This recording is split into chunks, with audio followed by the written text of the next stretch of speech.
Siberia, a word that sounds like an echo from a distant world.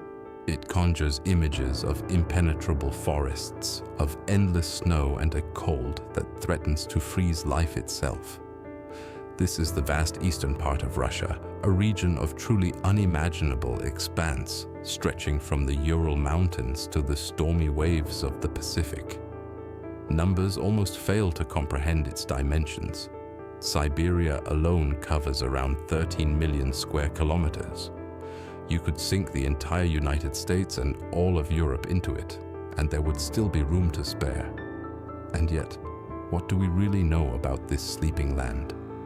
For most of us, it is a blind spot on the map, a synonym for exile and emptiness.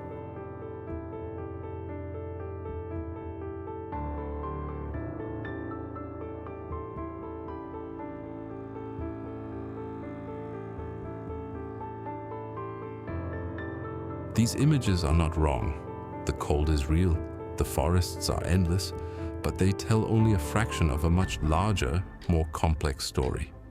Because in reality, Siberia is far more than just a frozen wasteland. It is an entire continent hidden within a single country, a mosaic of landscapes, cultures, and extremes waiting to be discovered. This is the journey into its heart.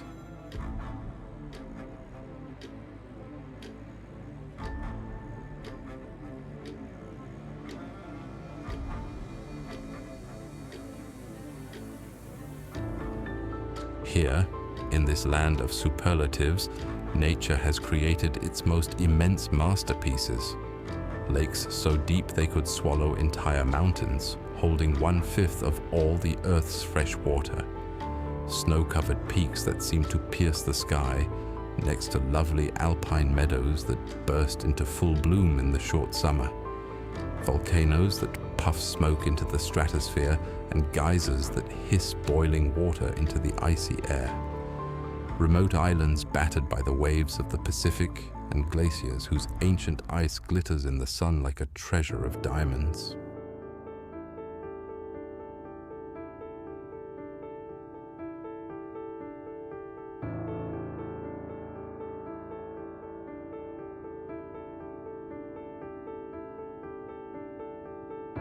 Despite these extreme, often hostile conditions, this land is not uninhabited.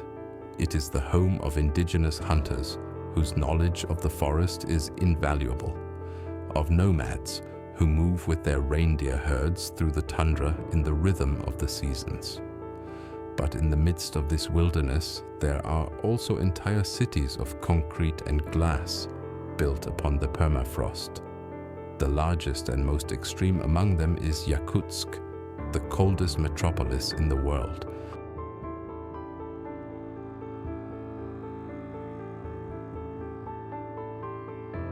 The cold here in Yakutsk is different. It is not just a value on a thermometer, it is a physical force that you feel on your skin, in your lungs, and here in the crunch of the snow under your feet. When the mercury drops to -50, sometimes even -60 degrees, the world seems to stand still. The air becomes so dense it feels almost tangible. Your breath instantly freezes into a swarm of tiny ice crystals. Metal becomes brittle and shatters like glass.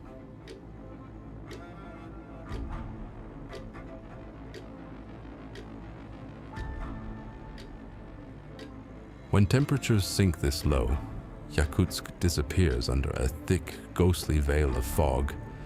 It's not ordinary fog, but the freezing moisture of the air itself. It swallows buildings, muffles sounds, and cloaks the streets in a surreal twilight. And yet, nearly 300,000 people call this frozen place their home. Their lives are defined by incredible adaptability and engineering. The houses here stand on concrete stilts, driven meters deep. This is not an architectural whim, but a necessity. Without them, the warmth of the buildings would thaw the permanently frozen ground beneath, sinking them into the mud.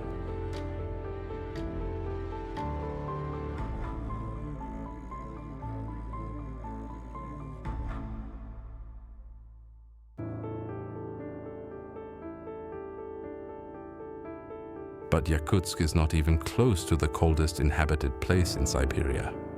That title belongs to a small village named Oymyakon, known as the Pole of Cold. Trapped in a valley where the icy air collects and cannot escape, temperatures as low as -71 degrees Celsius have been measured here, the lowest temperature ever recorded in a human settlement outside of Antarctica. Here, survival becomes an art form.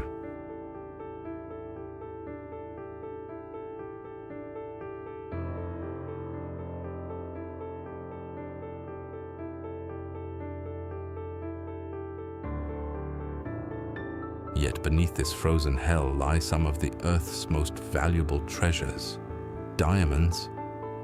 In the heart of Yakutia, the city of Mirny stands on the edge of a dizzying abyss. It is the Mir diamond mine, a hole nearly a kilometer deep and more than a kilometer wide, one of the largest ever dug into the Earth's crust by human hands. The trucks that crawl along its rim look like tiny toys. For decades, stones were extracted from here, traveling the world to sparkle in the displays of Paris and New York before the pit was exhausted, leaving a gigantic wound in the landscape.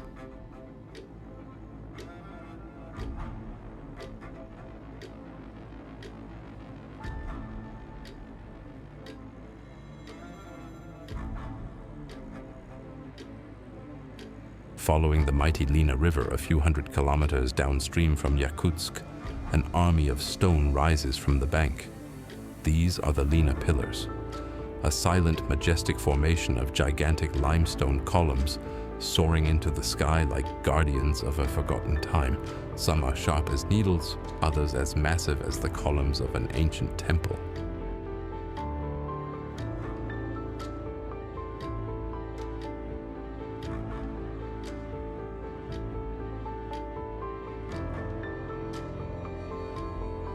Their origin is a story that dates back over 500 million years, to the Cambrian period, when life on Earth was just beginning to take on complex forms.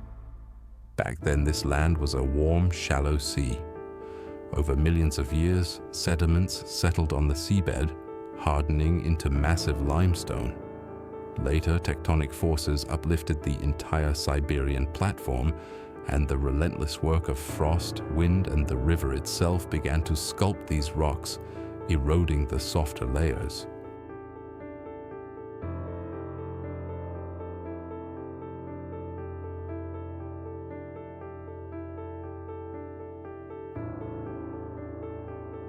From a distance, they look like the skyline of a city built by a forgotten civilization.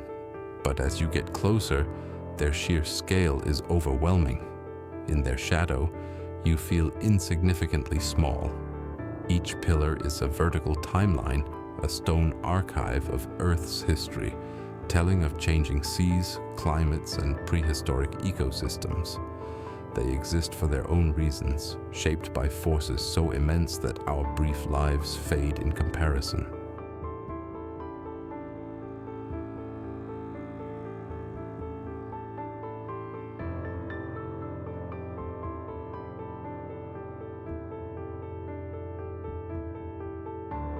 In this part of Siberia, there are few roads.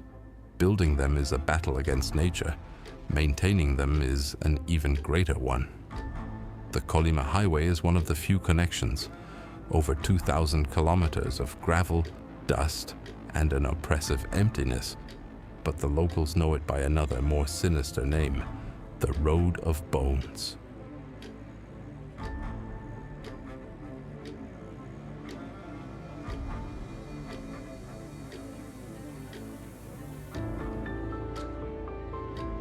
This name is no metaphor. The road was built by prisoners of the Gulag during Stalin's brutal reign. Hundreds of thousands were sent to labor camps along the route, forced to toil in inhuman conditions. Thousands died from cold, hunger, and exhaustion. Their bodies, it is said, were not buried, but worked directly into the foundation of the road. The bones of the dead became part of the path the living traveled.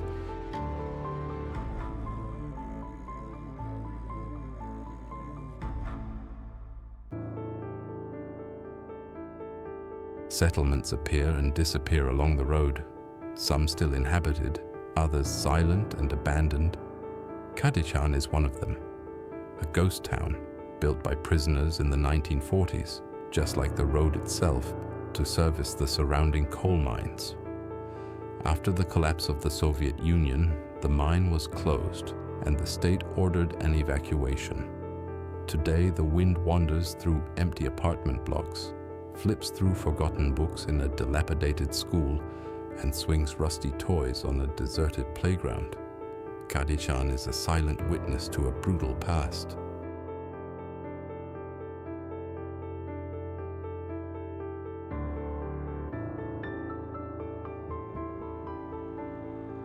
At the end of the road of bones lies Magadan. The city may seem ordinary at first glance, but it carries a heavy burden. For decades, it was the ice-cold gateway to the Gulag, the arrival point for hundreds of thousands of prisoners on their way to the Kolyma camps. On a cliff above the city, the Mask of Sorrow keeps watch, a monumental sculpture whose stone tears commemorate the immeasurable suffering that shaped this land.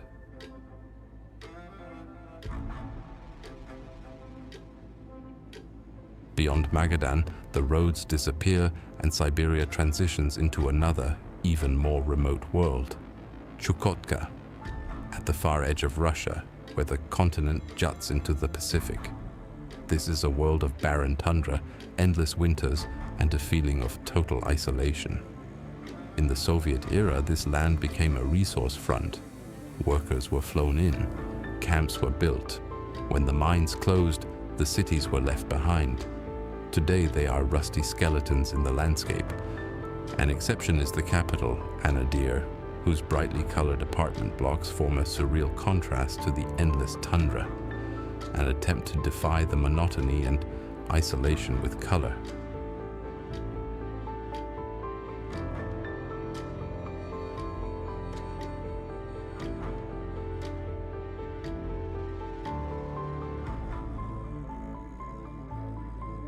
Leaving Chukotka, the tundra gives way to mountains. Welcome to Kamchatka, a land of fire and ice. Located on the Pacific Ring of Fire, this is one of the most geologically active regions in the world. More than 300 volcanoes rise from the landscape. 29 of them are still active. They smoke, they rumble, and they reshape the land in real time. Hidden deep in the wilderness lies the Valley of Geysers, a geothermal wonderland where boiling water shoots from the earth, filling the air with steam.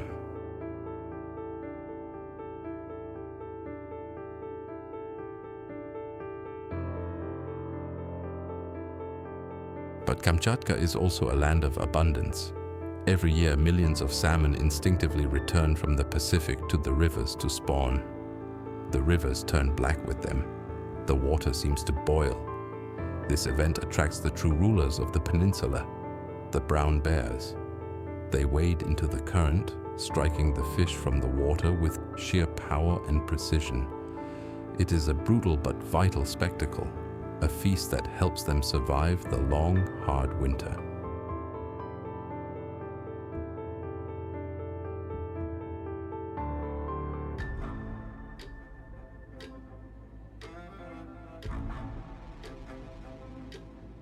From Kamchatka, the land fragments into the Kuril Islands, a chain of 56 volcanoes, lying in the sea like a string of pearls between Russia and Japan.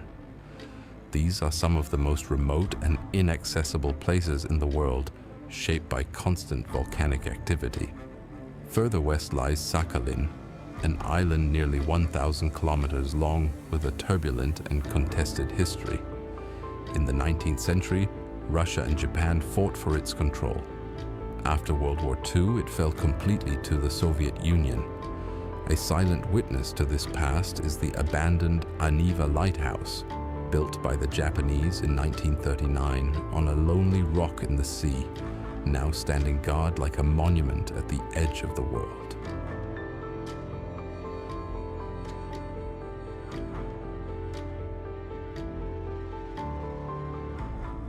Our journey takes us to Russia's window to the Pacific, Vladivostok. The name means ruler of the East, an expression of imperial ambition. Located closer to Tokyo than to Moscow, this is a city of contrasts. European architecture climbs the slopes of steep hills, while an Asian flair drifts through the streets. It was once a city closed to foreigners, serving as the headquarters of the Pacific Fleet. Today, it is a dynamic hub, symbolized by the Ruski Bridge, the world's longest cable-stayed bridge, which spans elegantly across the bay. Here in Vladivostok, the longest railway line in the world also comes to an end, the Trans-Siberian Railway, nearly 9,300 kilometers of steel, stretching across 2 continents and 7 time zones. It is more than just a railway line. It is the iron artery that holds the vast empire together. Built in the late 19th century through unimaginable hardship to connect distant Siberia to the heart of the empire. A journey on it is not a matter of hours, but of days. A meditative ride through the infinite expanse of the taiga, where time itself seems to lose its meaning. The journey on the Trans-Siberian reveals landscapes that seem to have emerged from a dream. In the middle of the taiga, surrounded by snow-capped peaks, the Chara sands suddenly appear. A real desert, like a mirage from the Sahara transplanted here. Geologists explain this as the remnant of an ice age lake, its sediments shaped into dunes by the wind. Further west we reach Buryatia. Here beats the heart of Russian Buddhism. Magnificent Datsans, Buddhist monasteries, glow in the landscape with their colorful roofs. Prayer flags flutter in the wind, sending their mantras to the sky. Yet only a few kilometers away, in the center of the capital, Ulan-Ude, stands a monument to a completely different faith, the largest Lenin head in the world. A 19-ton bronze statue, a relic of the Soviet era. 2 worlds, 2 belief systems, coexisting here in Siberia in unexpected ways.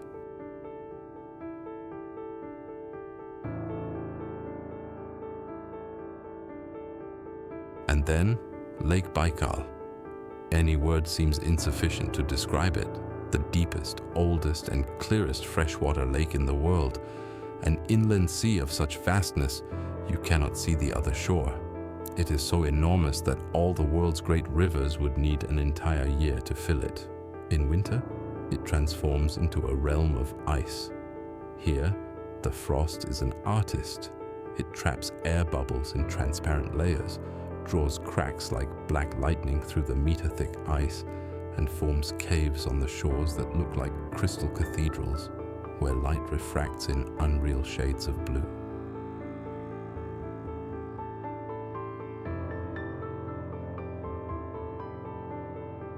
Baikal is also a unique ecosystem. It is home to the Nerpa, the world's only freshwater seal, whose ancestors must have been stranded here ages ago. The heart of the lake is Oymyakon, its largest island. It is a place of palpable spiritual power, one of the sacred centers of the Buryat shamanistic faith. On the cliffs of the Shaman Rock, colorful prayer ribbons still flutter in the wind today, like silent offerings to the spirits of the lake. Far in the north, on the Yamal Peninsula, a flat, endless tundra locked in ice for most of the year, live the Nenets. They are one of the last nomadic peoples in the world. Their life follows an ancient rhythm, the seasonal migration of their reindeer herds. The reindeer are everything to them, transport food, clothing, and material for their conical tents, the chums. It is a life reduced to the essentials, marked by incredible resilience.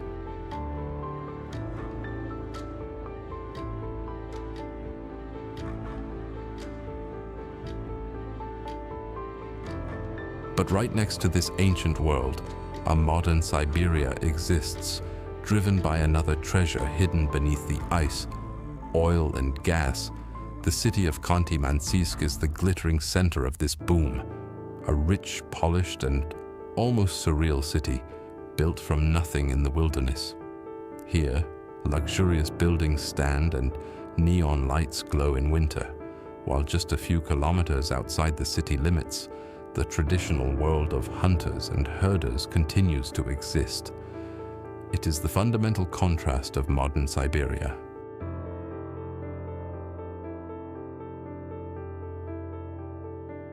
Siberia hides landscapes that fit no clichés of endless forests and frozen wastelands. The Putorana Plateau is one of them.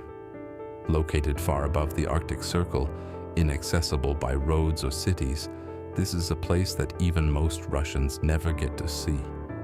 It is a world of towering basalt plateaus, dissected by deep canyons and hundreds of waterfalls.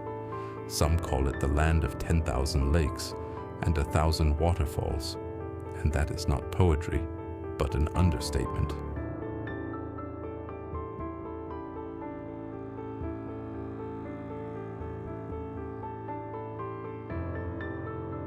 Further south in the western Altai Mountains lies Ergaki National Park, often called Siberia's Yosemite. The comparison is apt: vertical granite walls, glacier-carved valleys, and high alpine lakes.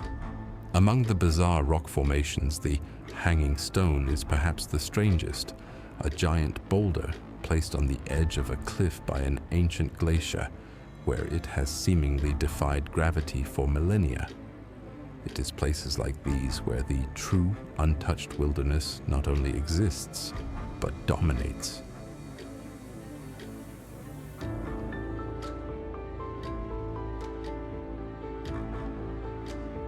South of the Siberian plains, where the land begins to fold, the Altai Mountains rise, the backbone of Asia, formed by the massive collision of tectonic plates.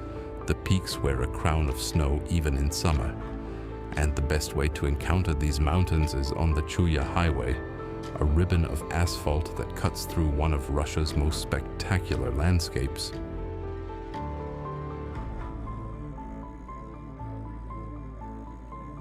For more than 600 kilometers, the road winds its way to the Mongolian border. It is more than just an artery. It is a journey through constantly changing worlds. One moment you are driving through an open steppe reminiscent of Mongolia. The next you dive into a narrow canyon with steep rock walls. Then the valley opens up again to lush alpine meadows, while in the distance the snow-covered peaks glow white all year round.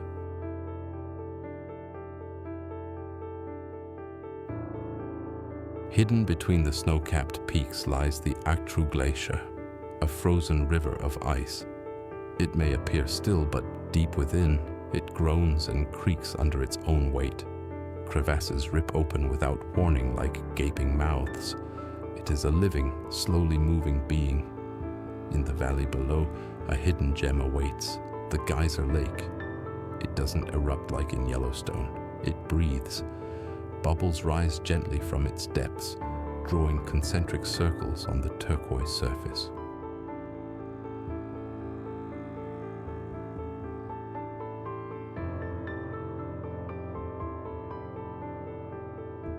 To penetrate the heart of the wildest valleys, we leave the asphalt. A narrow gravel track leads us to the Yekaterinburg Pass. It is not a pass in the conventional sense, but a gigantic scar cut into the mountainside, a serpentine road that plunges almost a kilometer steeply into the depths. The view from the top is breathtaking. Below lies the Chulishman Valley, a place so remote and untamed that you feel transported back to prehistoric times.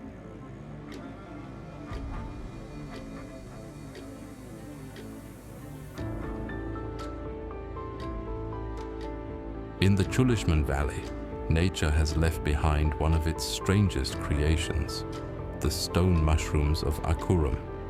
They are tall columns of earth and stone, crowned with massive boulders that balance so precariously they seem about to topple at any moment.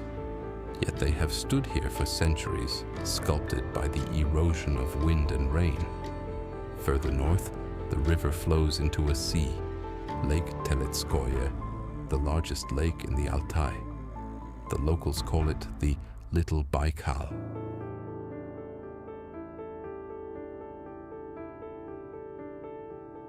But the real jewel is Lake Kuril. Its water has a color that doesn't seem real, a milky turquoise created by the finest glacial silt. And enthroned above it all is Mount Beluga, the highest mountain in Siberia, the crown of the Altai. For many, it is more than just a peak. Legends say Beluga is the gateway to Shambhala, a hidden paradise. Shamans believe the mountain is the center of spiritual energy, a place where heaven and earth connect.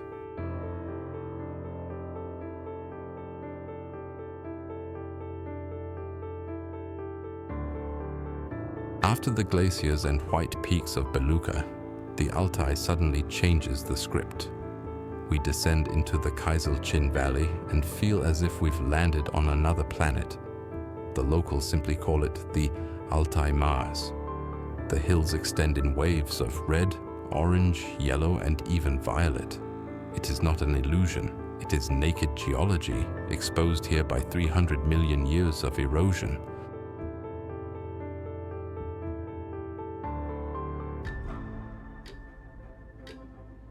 Further north, the steppe reveals something even stranger, a sea of pink, the Berlinskoye Lake, one of the largest salt lakes in Siberia. The surreal color comes from tiny microorganisms that thrive in the salty water. A narrow-gauge railway runs right through the middle of the lake, built in the 1940s to transport the salt harvested here. It is a bizarre sight, a freight train that appears to be driving directly across the pink water.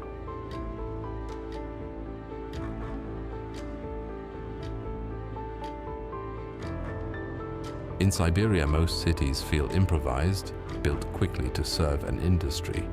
But Tobolsk is different. Here, history lingers in stone. It is the oldest Russian settlement beyond the Urals, founded in 1587. High above the Irtysh River, the Tobolsk Kremlin is enthroned, the only stone Kremlin in all of Siberia. But this remote city was not just an imperial outpost, it was also a place of exile. Even the Romanov family was held here in 1917, on the way to their tragic future.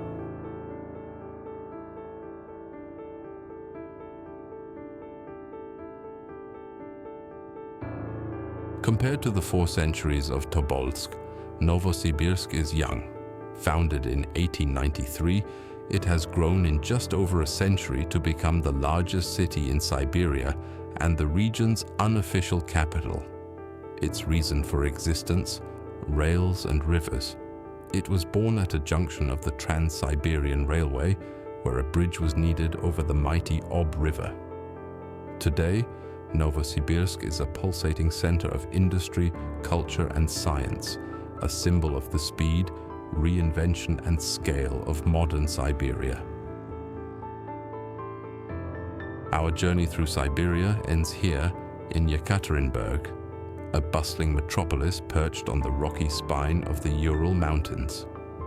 This is the symbolic border, the line where Asia meets Europe. It is also a place forever linked to one of the most tragic moments in Russian history.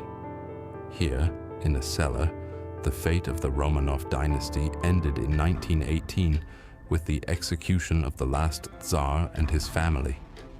Today, the Church on the Blood rises on this spot, its golden domes reaching for the sky. Beyond the Urals, Siberia fades. The endless forests and harsh tundra give way to rolling hills and wide farmlands.